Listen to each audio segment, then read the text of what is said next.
The woods are darker than usual tonight, the kind of dark that feels like it's watching you back.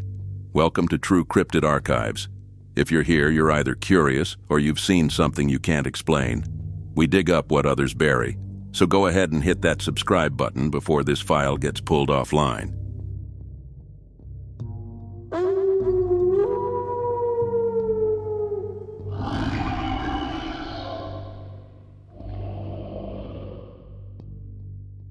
The rain had just let up, leaving the forest dripping and shrouded in mist. It was around 8:30 p.m. and I was patrolling the northern trailhead of Little River Canyon National Preserve. My shift was nearly over, but I had one last task: lock up the gate at the old trail entrance. It was routine, but something about that night felt wrong. The forest was too quiet. The usual chorus of frogs, crickets, and night birds was absent, replaced by the distant roar of the river echoing through the canyon. Even the gravel crunching beneath my boots as I stepped out of the Jeep sounded too loud, too intrusive. That's when I noticed them, footprints in the mud. At first I thought they might belong to a hiker, but as I got closer I realized they were far too large. Each print was at least twice the size of my own boot and deeply pressed into the wet ground, as though whatever made them weighed a ton. They weren't the paw prints of a bear either. These were elongated, almost human, but with claws at the tips of each toe, and they were spaced as if made by something walking upright. I bent down, inspecting the tracks, when a low, guttural growl came from the tree line about 30 feet away. Every hair on the back of my neck stood on end. Slowly, I straightened up and shone my flashlight toward the sound. At first, all I saw were amber eyes glowing faintly in the darkness. Then the creature stepped into the light. It was massive, easily 7 feet tall, with a hunched posture and broad shoulders. Its body was covered in dark, matted fur, and its head, its head, was like a wolf's, with a long snout, pointed ears, and teeth that glinted like polished knives. It stared at me, its breath visible in the cold, damp air. I couldn't move. "Hey!" I finally managed to yell, my voice cracking. My hand instinctively went to the pistol on my hip, but I didn't draw it. Deep down, I knew it wouldn't matter. The creature tilted its head almost as if it were curious about me and then took a step forward. That broke the spell. I backed up, fumbling toward the Jeep. My boots slipped on the wet gravel, but I didn't dare take my eyes off the thing. Then it let out a howl, loud, deep, and unearthly. It wasn't just a sound. It was a physical force that hit me like a punch to the chest. I scrambled into the Jeep, slamming the door just as the creature lunged. Its clawed hand slammed onto the hood, leaving a deep dent, and its eyes bore into mine through the windshield. I didn't think, I just acted, throwing the Jeep into reverse and flooring it. Gravel sprayed everywhere as I sped back down the trail. In the rearview mirror, I saw the creature standing in the middle of the trail, its glowing eyes following me until I rounded a bend, and it vanished into the mist. I didn't stop driving until I reached the station. Once there, I locked every door and window, sitting in silence as my heart hammered in my chest. It took me nearly an hour to calm down enough to file a report. I described the tracks, the howl, the dent on my Jeep, but I left out the details about the creature itself. Who would believe me? The next morning, I returned to the trailhead with another ranger. The footprints were still there, leading from the tree line to where I'd parked the Jeep and then back into the forest. The hood of the Jeep bore deep claw marks, undeniable proof that something not of this world had been there. Officially, the Park Service chalked it up to a bear, but I knew better. I couldn't stop thinking about the creature's eyes, the way it watched me, studied me. Even now, years later, I can't walk the trails at night without looking over my shoulder. On quiet nights when the wind carries the faint echo of a howl through the canyon, I remember the wolfman, and I wonder if it remembers me. One thing's for sure, it's still out there, and I'll never forget the night I came face to face with the unknown.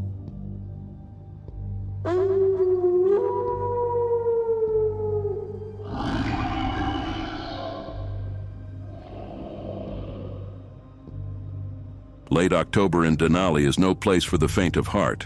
The forest, shrouded in an icy stillness, has a way of reminding you how small you are. I had come prepared, layers of thermal gear, a heavy-duty flashlight, and a flare gun strapped to my hip. As a wildlife biologist, I was conducting a nocturnal survey of lynx populations, hoping to track their movements before the deeper snows of winter set in. The work was routine, but tonight felt different. The moon hung high and bright, casting an otherworldly glow over the landscape. My breath formed thick clouds in the frigid air as I trudged through a narrow valley bordered by dense forest. I'd chosen this spot because of reports of large paw prints found near the frozen stream. While setting up a motion-sensitive camera on a tree, I noticed the first sign that something was amiss: the complete absence of sound. Silence in the wilderness is never a good sign. The usual nocturnal symphony, distant wolf howls, the rustle of leaves, even the occasional crack of a branch, was gone. It was as if the entire valley was holding its breath. I tightened my grip on the camera and scanned the shadows with my flashlight. That's when I heard it. A low, guttural growl, deep and resonant, not far behind me. I whipped around, the beam of my flashlight cutting through the dark. Nothing. Just skeletal trees and shifting shadows. My pulse quickened, but I told myself it had to be a bear or a wolf. Still, I couldn't shake the feeling that I was being watched. As I finished setting up the camera, a movement caught my eye. Something large was weaving between the trees, its silhouette almost blending with the darkness. I froze, my flashlight trembling in my hand. Slowly it stepped into the moonlight. The creature was enormous, easily the size of a bear, but far leaner and more menacing. Its body was a grotesque fusion of mountain lion and wolf, covered in bristling black fur that seemed to absorb the moonlight. Its face was elongated and almost human-like, twisted in a way that defied reason.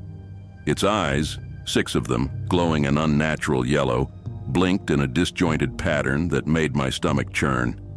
I couldn't move. My legs felt like they were rooted to the ground. The beast tilted its head, studying me. Then it took a step closer, its massive clawed paws making no sound on the frozen earth. I raised my flashlight higher, the beam catching the glint of its teeth, razor sharp and too many to count. Its low growl sent a shiver down my spine, and I instinctively reached for the flare gun at my side. The creature hissed, its 6 eyes narrowing. It began to circle me, moving with a predatory grace that was both mesmerizing and terrifying. My mind raced. Should I run? Running would make me pray. Should I stand my ground? My hands trembled as I fumbled with the flare gun. I knew I only had one shot. Suddenly it let out a piercing wail, a sound so unnatural and bone-chilling that my knees buckled. I stumbled backward, hitting the trunk of a tree. The beast crouched, muscles coiled as if preparing to pounce. My heart hammered in my chest as I raised the flare gun and pulled the trigger. The flare erupted into the sky with a deafening crack, bathing the valley in red light. The creature recoiled, its eyes narrowing against the sudden brightness. For a moment it hesitated, then turned and bolted into the forest, moving with a speed that seemed impossible for something so large. Its 6 glowing eyes lingered in the darkness, watching me before vanishing completely. I collapsed against the tree, gasping for air. My hands were shaking so violently that I nearly dropped the flare gun. I stayed there for what felt like an eternity, clutching the weapon like a lifeline. Only when the flare's light began to fade did I gather the courage to make my way back to my vehicle, my flashlight darting nervously over every shadow. The next morning, I returned to the valley with a colleague. We found massive, clawed footprints in the snow and deep scratch marks on the trees, far too high to be made by any known animal. My motion-sensitive cameras had captured distorted growls and fleeting shadows, but no clear image of the beast. When I spoke to the local Athabascan elders, they listened intently before sharing a chilling tale. They called it the Wampus Beast, a guardian spirit of the wild that appears to those who disrespect the land. Whether it meant me harm or was merely warning me, they couldn't say. Even now, months later, I can't get those glowing eyes out of my mind. I haven't returned to that valley, and I doubt I ever will. Some mysteries are best left unsolved, and Denali is a place that keeps its secrets well. But I know one thing for certain. There's something out there, something that doesn't belong in our world. And it's watching. Always watching.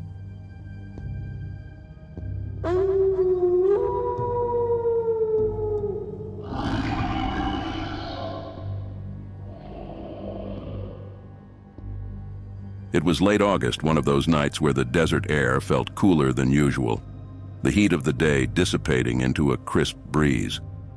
I was alone in my truck, patrolling a fire line deep in Tonto National Forest. A controlled burn earlier that week had left the landscape scarred, the smell of charred earth clinging to the air like an unwelcome guest. My job was simple: make sure no flare-ups had rekindled, check for stray embers, and report back. The forest at night is a different world. The shadows stretch longer, the silence feels heavier, and every sound, every rustle, crack, or chirp seems louder than it should be.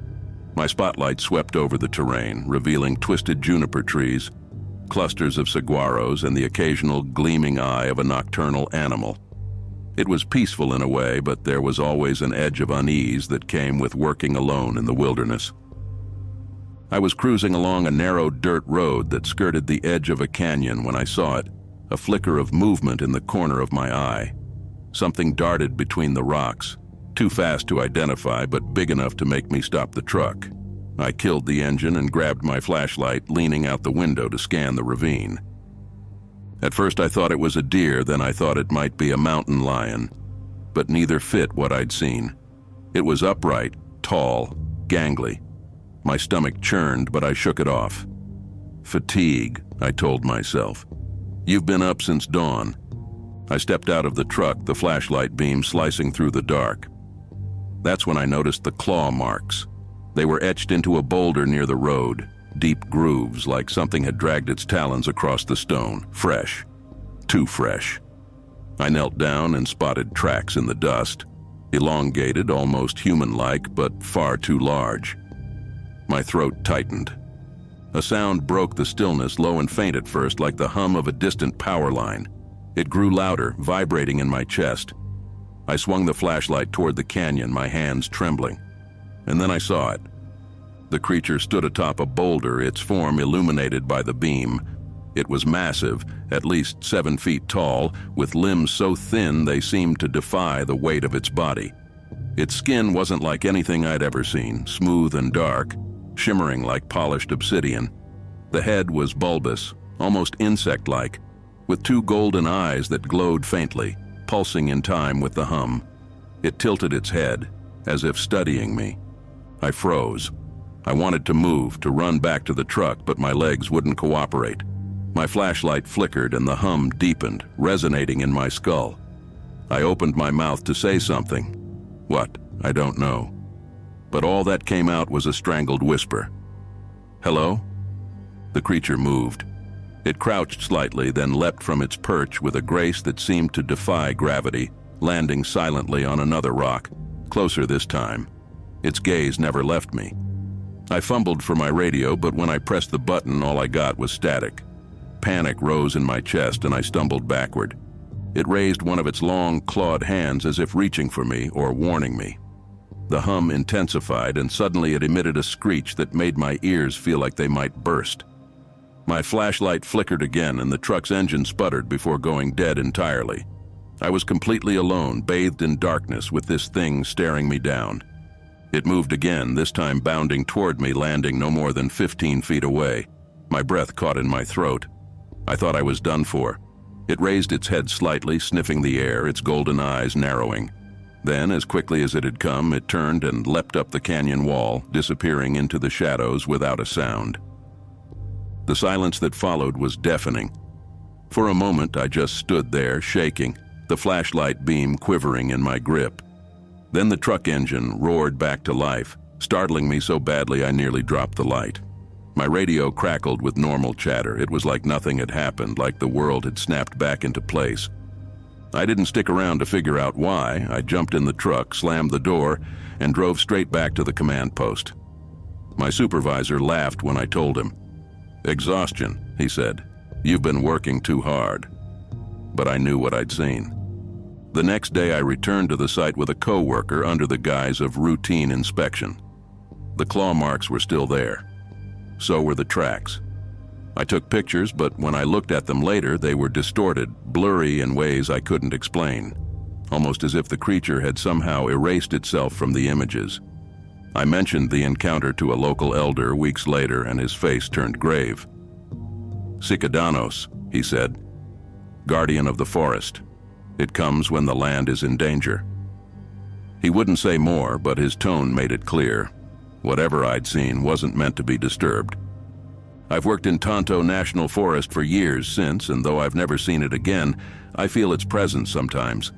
The hum in the canyon, the flicker of movement in the shadows, the sense that I'm not alone. And maybe I never was.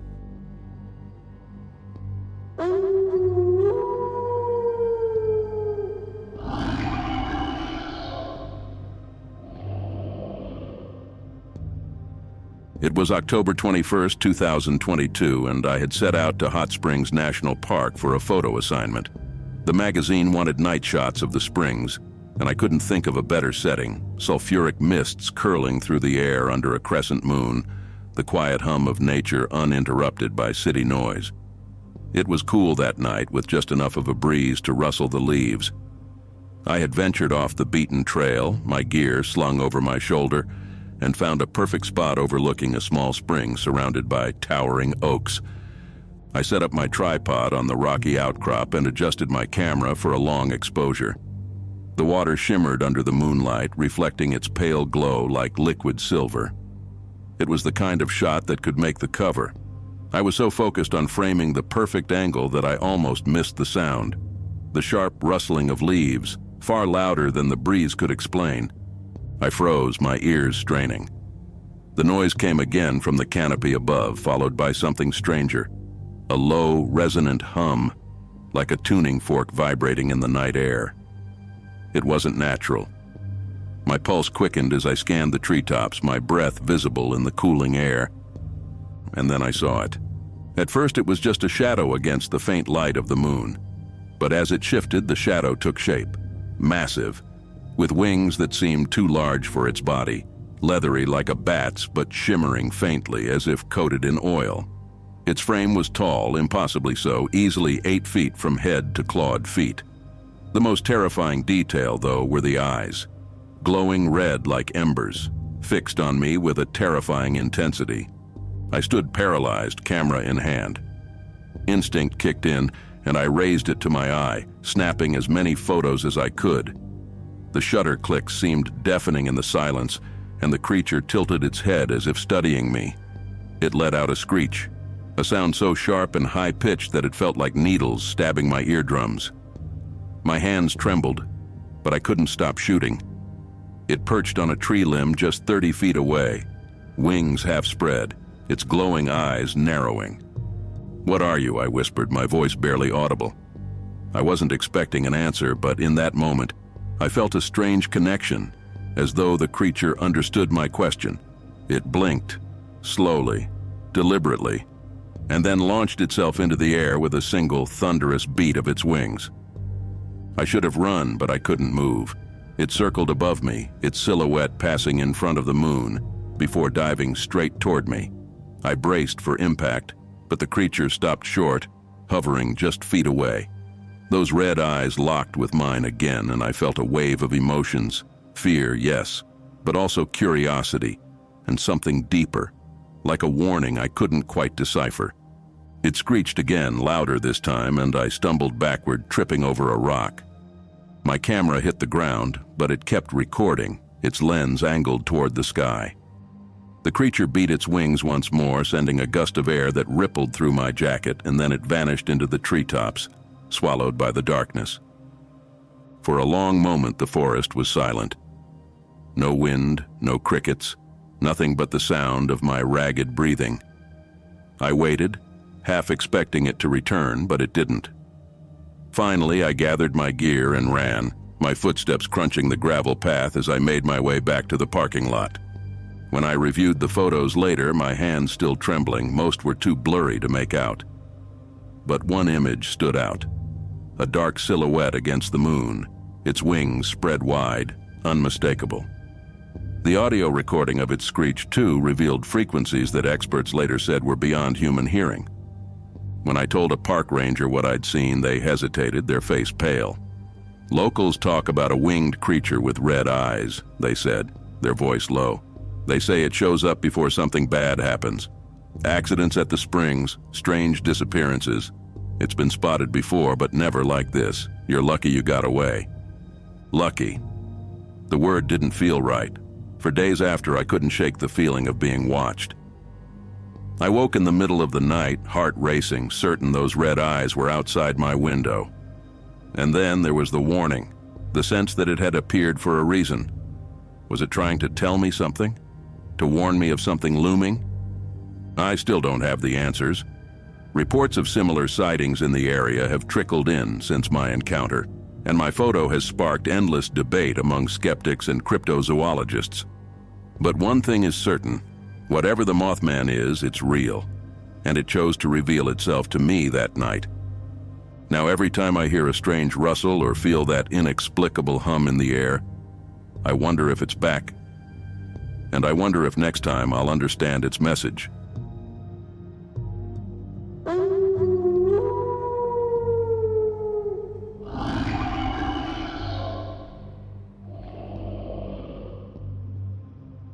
Yosemite's backcountry has always been a place that draws out the best in me, or the worst, depending on how you see it. After leaving the seals, I found myself craving solitude, testing my limits, and walking that fine line between danger and discovery. This time was no different. It was a crisp autumn evening, the kind where the air feels electric and the world seems both alive and silent. I had been out for hours, pushing deep into the park, far from the well-trodden trails. The creek was my lifeline. I crouched by its edge, filtering water into my canteen, listening to the soft rush of the current. The forest hummed with life, cicadas, distant hoots of an owl, and the occasional crack of a branch. I let myself relax, even if just a little. That's when it happened. It wasn't gradual. It was as if someone had flipped a switch. No insects, no birds, not even the creek seemed to make a sound. My senses, honed from years in combat zones, immediately went into overdrive. Something was wrong. Then I heard it, a growl, low and resonant, coming from somewhere up the slope. It wasn't a bear or a mountain lion. It was deeper, heavier, and vibrated in my chest like the thrum of distant thunder. Slowly I stood, scanning the tree line. My knife was in my hand before I even realized I'd drawn it. And that's when I saw it. At first it was just a shadow moving between the ancient trees. But then it stepped into a patch of moonlight and my breath caught in my throat. It was enormous, towering at least 9 feet tall. Its body was covered in dark, matted fur that clung to a powerful, almost human frame. The face was the most unsettling, part ape, part man, with deep-set amber eyes that seemed to glow faintly in the dim light. Those eyes locked onto mine, and for a moment I was paralyzed. It didn't move at first, just studied me. I felt like prey being sized up. The smell hit next, a rancid combination of wet fur and rot that made my stomach churn. I tightened my grip on the knife, though I knew it wouldn't do much good. Then it roared. The sound was unlike anything I'd ever heard. It wasn't just loud, it was primal. A gut-wrenching scream that seemed to come from the depths of the earth itself. The ground felt like it shook beneath me. Every instinct told me to run, but I held my ground, slowly raising my hands to show I wasn't a threat. I backed away, step by step, my heart hammering in my chest. It watched me go, its head tilting slightly, almost like it was curious. Then, with a single fluid movement, it turned and disappeared into the forest. Relief washed over me, but it didn't last. A massive boulder crashed down the slope, landing mere feet from where I had been standing seconds earlier. My eyes darted to the slope, but I couldn't see anything through the thick trees. That was it. I was done standing still. I ran. My boots pounded the forest floor as I zigzagged through the trees, branches whipping at my face and arms. I didn't stop, didn't look back, until I stumbled into a clearing.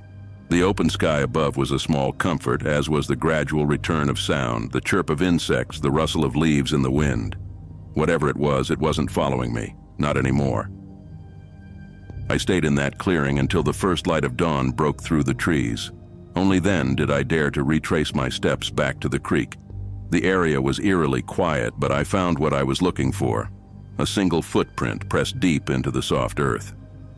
It was massive, over 18 inches long, with defined toes and a depth that suggested a weight no human or bear could match. I took a photo with my phone, the scale obvious next to my boot. Back in the nearest town, I tried to make sense of what had happened. I spoke to a few locals, careful not to sound like I'd lost my mind. To my surprise, they didn't laugh. Instead, they shared their own stories. Tales of a creature they called the Silent Watcher, said to guard the remote parts of Yosemite. Some claimed it was a protector of the forest. Others swore it was something far older, a relic from a time when humans weren't the dominant species. I've thought about going back, this time with a camera, a drone, maybe even backup.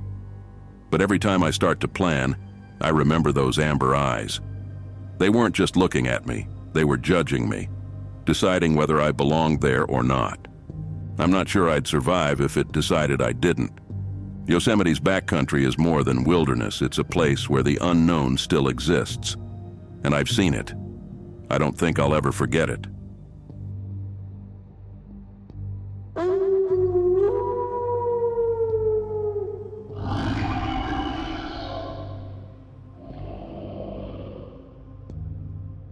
It was late August 1986 when I decided to take a hike through the Great Sand Dunes National Park. I'd been chopping dead wood all week and needed a change of scenery, something to clear my head. The afternoon sun was low in the sky, hidden behind a wall of dark, churning clouds. A storm was on its way, and the wind carried a gritty warmth that stuck to my skin. I reached a patch of scraggly pinyon pines just outside the dunes. The trees were stunted, their gnarled trunks twisting as though they'd grown in pain. The ground here felt different, soft, almost spongy, like it was sinking beneath my boots. The air smelled sweet, too sweet, like sap left too long in the sun. And then there was the silence. No birds, no insects, just the dry rustle of my steps. At first I thought it was just another tree, albeit a big one. But as I got closer, I realized it wasn't right. The bark was dark and cracked, almost like the skin of an old, leathery animal. Thick, vine-like tendrils sprouted from the trunk, and they weren't still, they twitched and coiled like snakes waiting to strike. Sap oozed from hollowed-out knots, dripping down like tears. I stopped, a chill crawling up my spine. Something was off. My gut told me to turn back, but I couldn't. Curiosity, or maybe stupidity, pushed me forward. Then it moved. One of the tendrils slid across the ground toward me, dragging through the dirt with a faint scratching sound. My chest tightened as it curled around my boot, thorny barbs piercing the leather and pricking my skin. I froze for a second, staring at it in disbelief before instinct took over. Gripping my hatchet, I swung as hard as I could, severing the vine. A spray of foul-smelling liquid hit my face, burning like acid. The tree groaned, a deep guttural sound that made my ears ring. The ground shifted beneath me and more tendrils erupted from the soil, lashing out like living whips. One wrapped around my leg, yanking me off balance. I fell hard, the hatchet flying out of my hand. The whispers started then, faint at first, like wind through the trees. But they grew louder, more insistent. Words I couldn't understand, but that filled me with a sickening dread. I scrambled for the hatchet, fingers clawing through the dirt as the tendrils tightened around my leg, dragging me toward the tree. Its trunk split open slightly, revealing a hollow dark as night, and filled with a smell that made me gag. My hands finally closed around the hatchet's handle. With a wild swing, I severed the vine on my leg, then another that was reaching for my arm. I didn't stop swinging until I was free. I didn't look back, I ran. My lungs burned, my legs screamed in protest, but I ran until I reached the edge of the dunes. The first drops of rain hit my face as I turned to look back. The tree had gone still, its grotesque form blending with the surrounding pines. But the whispers lingered, carried on the wind like a cruel taunt. By the time I made it back to my truck, the storm had fully arrived, rain hammering against the windshield as I sat there shaking. My leg throbbed, blood soaking through the torn leather of my boot. When I got home, I saw the deep gashes left by the barbs. They scarred over in time, but the memory never faded. I told a few people about what I'd seen, but most just laughed it off. "Just the wind," they said. "You probably stepped on a rattler and panicked." But I know what I saw, what I heard, and I know I wasn't the first. The locals talk about a place they call the Lurking Wood. People go missing out there, they say. Hunters, hikers, people like me. Sometimes they come back, sometimes they don't. No one knows why. I haven't been back to the dunes since that day, and I'll never forget the whispers. They weren't just noise. They were hungry, and they weren't done with me.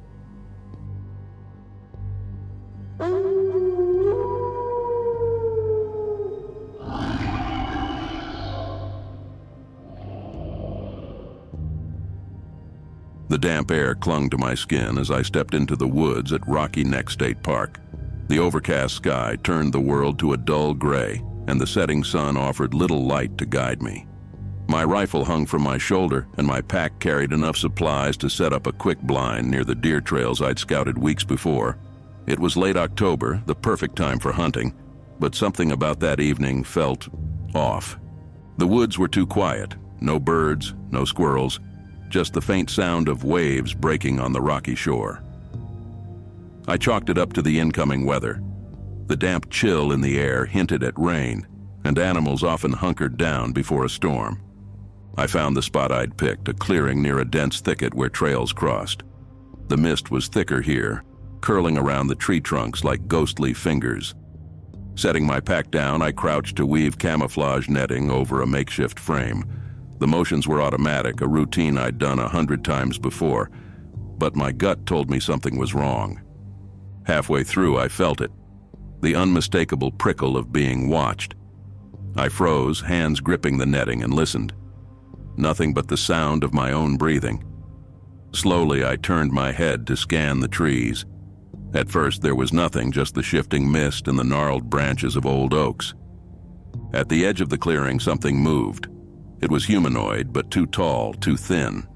Its form seemed to ripple, darker than the shadows around it. My chest tightened, my breath catching as I tried to comprehend what I was seeing. The figure didn't move like a person. It floated, almost gliding between the trees, its elongated limbs trailing behind it like smoke. I stood slowly, my eyes locked on the thing. My rifle was propped against a tree several feet away. I cursed myself for leaving it there, but I couldn't risk taking my eyes off the figure. It tilted its head, an unnervingly deliberate motion as if it were curious. My heart thundered in my chest, but my legs felt rooted to the ground. Then it stepped forward. The mist around it swirled like water parting for a ship, and the shadows seemed to deepen with each movement. The creature extended an arm, if you could call it that, toward me. It was unnaturally long, its edges shifting and blurring like smoke caught in a breeze. The temperature dropped, the chill cutting through my jacket like ice. I lunged for the rifle, my fingers closed around the cold barrel just as the figure dissolved into a swirling mass of blackness. The darkness rushed toward me, enveloping everything. I stumbled backward, clutching the rifle uselessly as the world went silent. The air was thick, suffocating. I couldn't see, couldn't breathe. My ears filled with a low, guttural whisper, a sound that came from everywhere and nowhere. My body felt like it was moving through molasses as I lashed out blindly, trying to fight whatever was surrounding me. My back hit a tree, and the impact snapped me back to reality. The darkness retreated, pulling away as suddenly as it had come. The creature reformed several feet away, its shadowy figure still and silent. For a long, agonizing moment, it stared at me, if it even had eyes. Then, as if deciding I wasn't worth its time, it turned and melted into the forest, vanishing into the mist. I didn't wait to see if it would come back. I abandoned the blind, my pack, and everything else. I ran. The trail back to my truck felt endless, every shadow a threat. When I finally reached the vehicle, I slammed the door shut and locked it, my hands trembling so badly I could barely turn the key.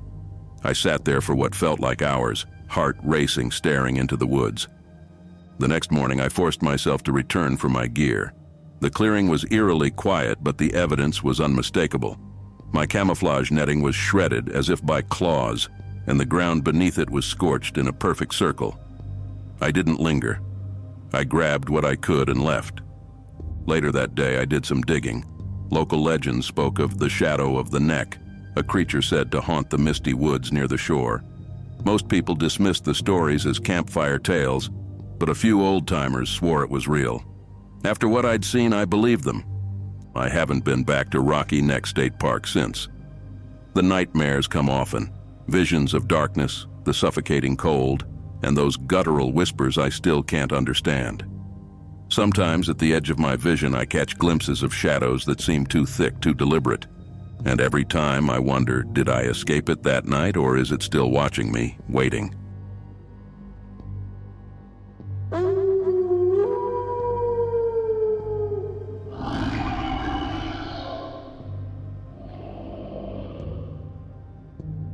I've been a search and rescue officer for over a decade, but nothing, no training, no experience, could have prepared me for what I encountered that night at Cape Henlopen State Park.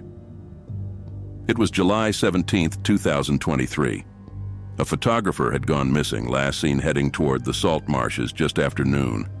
By 10:30 p.m., I was deep into the park, flashlight in hand, straining to hear anything over the low rumble of thunder in the distance.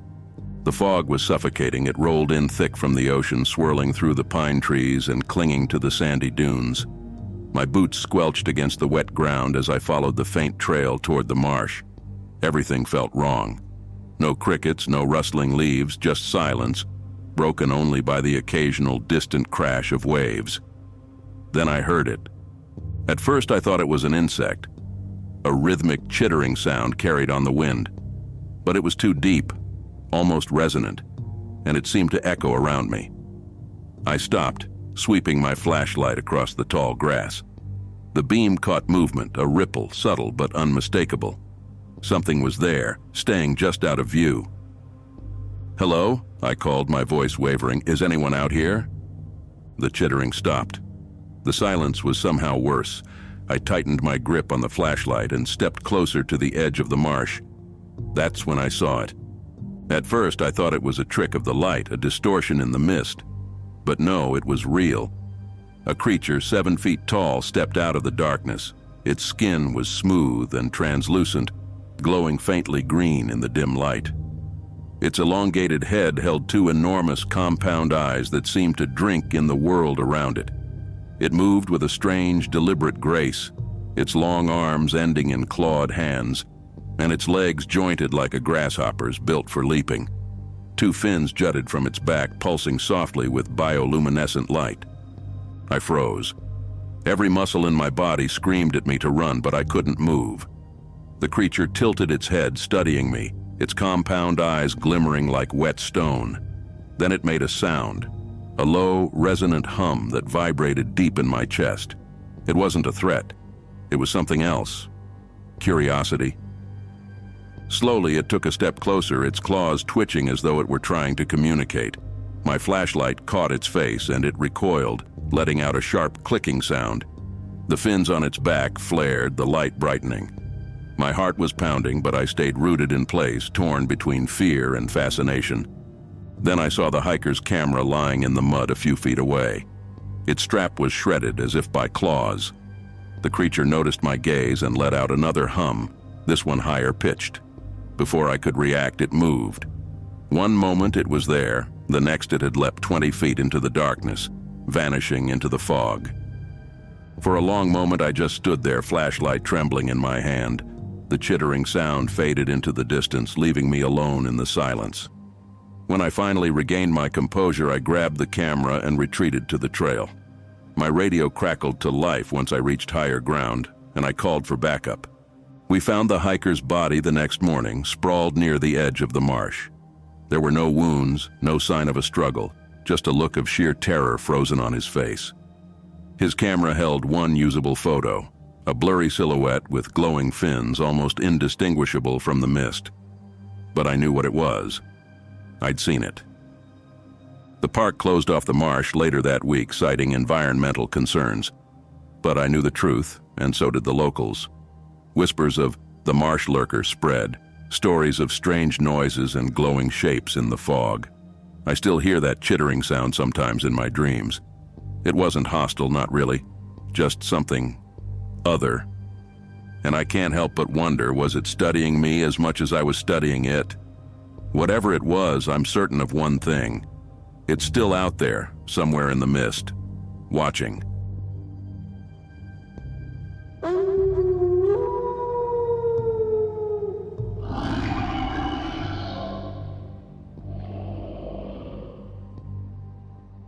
I've worked as a park ranger in Everglades National Park for over a decade. I thought I'd seen everything, the dangerous, the strange, the inexplicable. But nothing could have prepared me for that night, October 17th, 2012. It was late, about 11:30 p.m., when I got a call about suspected poachers in the southern mangroves. The air was unseasonably cold for October, and a thick fog had rolled in, making the swamp even more disorienting than usual. I geared up and drove the buggy to the area in question. The mangroves loomed on all sides, their gnarled branches like skeletal fingers in the dim beam of my flashlight. The only sounds were the occasional croak of a frog and the rhythmic squelching of mud beneath my boots. I killed the buggy's engine and stepped out, scanning the area. At first, everything seemed normal, if you can call a silent, fog-drenched swamp normal. Then I heard it. A soft, rhythmic clicking, like the sound of stones being tapped together. It was faint at first, blending into the natural hum of the swamp. But as I moved toward the sound, it grew louder, more deliberate. I crouched near a limestone outcrop, thinking it might be poachers using some sort of signal. But then, the birds stopped chirping. Even the frogs went silent. That's when I felt the first prick of unease. In the Everglades, silence is never a good sign. "Who's out there?" I called, trying to keep my voice steady. My flashlight beam cut through the fog, illuminating nothing but tangled roots and shadowy trees. The clicking stopped. For a moment, all I could hear was the sound of my own breathing, heavy and sharp in the cold air. And then it stepped into the beam of my flashlight. It stood 7 feet tall, hunched like it was used to crawling through tight spaces. Its skin was pale and mottled, like the limestone rocks that littered the swamp. The face, if you could call it that, was disturbingly human but stretched, warped, like someone had pulled it too tight over a skull that wasn't quite the right shape. Its eyes glowed faintly yellow, sunken deep into its face, and its jaw jutted forward unnaturally, filled with jagged, needle-like teeth. The arms were grotesquely long, tipped with blackened claws that twitched as it moved. I froze, unable to look away. It tilted its head, its glowing eyes fixed on me, and made that clicking sound again. This time I realized it was coming from the back of its throat. My instincts screamed at me to run, but I couldn't move. The creature took a step forward, its movements jerky, insect-like. It let out a guttural growl, low and vibrating, and I felt it in my chest like the rumble of distant thunder. I raised my rifle, fumbling to steady my shaking hands. "Stay back," I shouted. My voice sounded weak in the heavy air. The creature stopped, tilting its head again as if studying me. Then it let out a screech, an ear-splitting, bone-chilling sound that reverberated through the swamp. I stumbled backward, firing a shot into the air, hoping the noise would scare it off. It lunged. I dove to the side just in time to avoid its swipe. Its claws raked the trunk of a nearby tree, leaving deep, bleeding gouges in the bark. I scrambled to my feet, heart pounding, and shone my flashlight on it. Its jaw unhinged, opening wider than should have been physically possible, revealing rows of teeth glinting in the light. It let out another screech and lunged again. I ran. My boots slipped in the mud as I sprinted toward the buggy, the sound of claws scraping against wood and earth too close behind me. My chest burned as I reached the buggy, flung the door open, and threw myself inside. I slammed the door shut and locked it, though I doubted it would do much against something that strong. For a moment, all I could hear was my heartbeat and the distant clicking, now softer, fading into the fog. I sat there for hours, gripping the wheel, too terrified to move. When dawn finally broke, I mustered the courage to drive back to the station and called in another ranger. We returned to the scene together, and the evidence was undeniable. Deep claw marks raked the tree I had seen, and tracks, long bipedal impressions unlike anything I'd ever seen before, led away into the swamp. The air still carried a faint sulfurous smell that clung to my nostrils. I reported what I'd seen, though I left out some details. Who would believe me? A 7-foot creature with glowing eyes and a jaw like a predator's nightmare. I didn't want to lose my job or my sanity. But the claw marks and tracks were enough to make my partner uneasy. Over the years, others have claimed to hear strange clicking noises on foggy nights or find claw marks on trees deep in the swamp.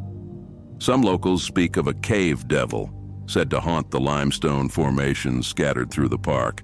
They say it only comes out when the air is cold and the fog is thick. I still patrol the Everglades, though I avoid that part of the park after dark. I've never seen the creature again, but I can't shake the feeling that it's still out there, watching, waiting for the next cold, foggy night.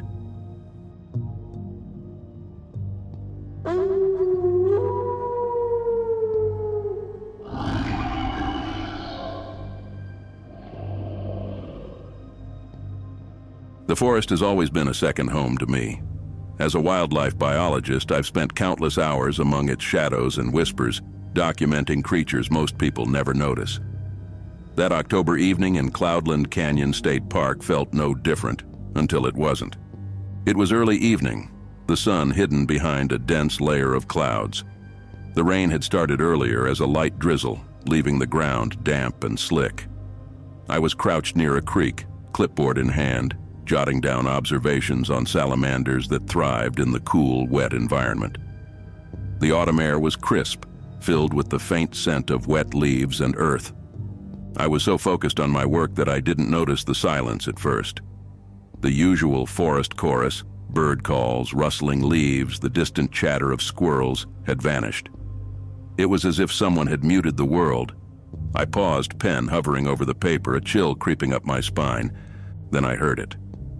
A low, guttural grunt, deep and resonant, echoed through the canyon. It was unlike anything I'd heard before. Too deep for a bear, too deliberate for wind or shifting rocks. I froze, every nerve in my body on edge. Slowly, I turned toward the sound, scanning the dense foliage. That's when I saw movement. At first, it was just a shadow, a ripple in the underbrush. Then it emerged. Towering at least 8 feet tall, the figure was covered in thick, matted fur, its color a mix of earthy browns and greens that seemed to blend with the forest itself. Its shoulders were broad, its arms long and powerful. But it was the face that held me captive, partially obscured by hair, with deep-set eyes that radiated intelligence and something else. Curiosity. My breath hitched and I felt my heart pounding in my chest. I wanted to run, to move, to do anything, but my legs felt rooted to the spot. The creature tilted its head almost like it was studying me, the way I might study a strange animal I'd never encountered before. It let out another low sound, this time softer, less threatening, but no less otherworldly. I must have shifted or dropped my clipboard because the sound of it hitting the wet ground seemed to startle the creature. It took a step closer, its enormous feet crunching softly against the damp leaves. I could see its hands now, long-fingered and almost human, but far more powerful. One hand reached out slightly as if it were curious about the object I'd dropped. But then it paused, its head snapping up as if listening to something I couldn't hear. And just like that, it turned. With surprising grace for something so massive, it retreated into the trees, moving uphill into the thicker underbrush. I stood there, breathless, watching until it was completely gone. Only the faint rustle of disturbed leaves and a single deep footprint in the mud remained. The silence lifted gradually, the forest coming back to life around me as if nothing had happened. But I couldn't shake the feeling that something extraordinary had just occurred. My hands trembled as I retrieved my clipboard and snapped a photo of the footprint.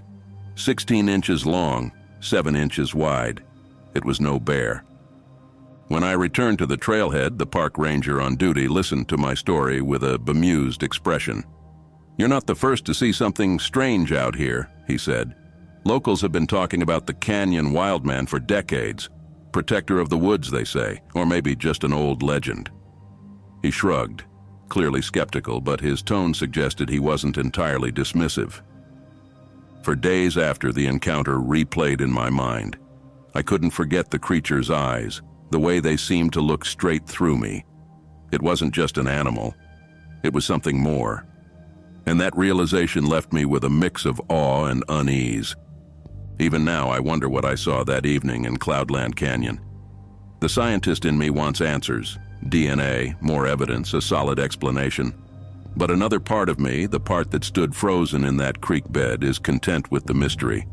Maybe some things are meant to remain in the shadows, part of the forest's secrets. Whatever it was, I know one thing. I'll never see the woods the same way again.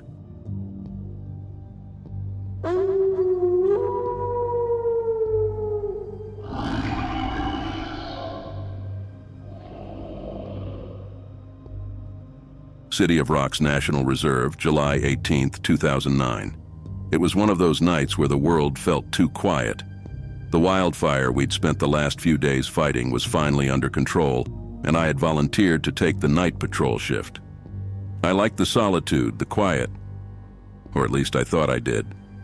The trail I was walking was uneven, a mix of dirt and jagged rock, with boulders rising like sentinels on either side.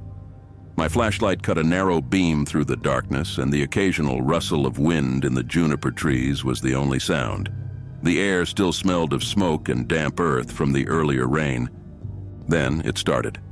A low hum, barely audible at first, vibrated through the stones. I stopped walking, straining to figure out where it was coming from. It wasn't like any animal sound I'd ever heard. It was deep, almost mechanical, like the earth itself was groaning. I shone my flashlight into the crevices of the rocks, but there was nothing there. That's when I heard the scrape. Metallic and sharp, it echoed like nails dragging across steel. My heart quickened, but I kept moving, scanning my surroundings. The breeze that had been rustling through the trees stopped entirely. The air grew heavy, oppressive, and I suddenly felt like I wasn't alone. Then I saw it, hovering about 10 feet off the ground, just beyond the beam of my flashlight, was the most horrifying thing I'd ever seen. A head, disembodied, massive and grotesque, emerged from behind a boulder. Its hair hung in long, wet clumps, and its skin was a mottled gray, stretched tightly over a face covered in sores. Its eyes glowed an unnatural red, and its mouth gaped open, revealing rows of broken, jagged teeth. My body froze, every instinct screaming for me to run, but I couldn't move. The thing seemed to pulse with a faint light, like a ghostly aura surrounding it. A low whisper filled the air, a language I couldn't understand, but that felt like it was speaking directly into my mind. And then it lunged. The flying head rushed toward me, stopping just feet from my face. My flashlight flickered and went out, plunging me into near darkness. I stumbled backward, tripping over the uneven terrain, and the radio clipped to my belt crackled with static. The hum grew louder, almost deafening, and the whispers became a cacophony. As I scrambled to my feet, the thing rose higher into the air, its hair whipping around as if caught in an invisible wind. It let out a scream, a piercing, unholy sound that made my chest tighten and my ears ring. The rocks around me seemed to vibrate with the sound, and the ground beneath my boots trembled. That was all I needed. I turned and ran as fast as I could, my breath coming in ragged gasps. Every shadow seemed alive, every sound amplified by my terror. I didn't stop until I reached camp, where two of my crewmates were awake and standing near the fire. "You hear that?" one of them asked, his face pale. "Yeah," I managed to gasp, leaning over with my hands on my knees. That wasn't a mountain lion. I told them what I'd seen, and though their expressions were skeptical, I could tell they were spooked. The scream alone was enough to rattle anyone. At first light, we went back to the spot. My flashlight was still there, lying shattered on the ground. The rocks nearby had faint scorch marks, like something had burned them. No tracks, no signs of anything living, just silence. Later, I spoke to a park ranger about it. When I described what I'd seen, His face darkened. He told me about a Shoshone legend of a flying head, a malevolent spirit said to bring disaster. Others had reported strange sounds in the reserve, glowing orbs, even whispers, but no one had ever described what I'd seen. For months after, I couldn't sleep. Every time I closed my eyes, I saw its face, those glowing red eyes. Even now, I avoid night shifts whenever I can. Some things in this world aren't meant to be understood. That night, I came face to face with one of them, and I'll never forget the terror of the flying head. That's the end of this entry, or at least the part we could find. If you've seen anything similar, let us know in the comments. Like the video to keep the trail warm, and subscribe to True Cryptid Archives. Don't forget to hit the bell so you'll know the moment the next case is uncovered.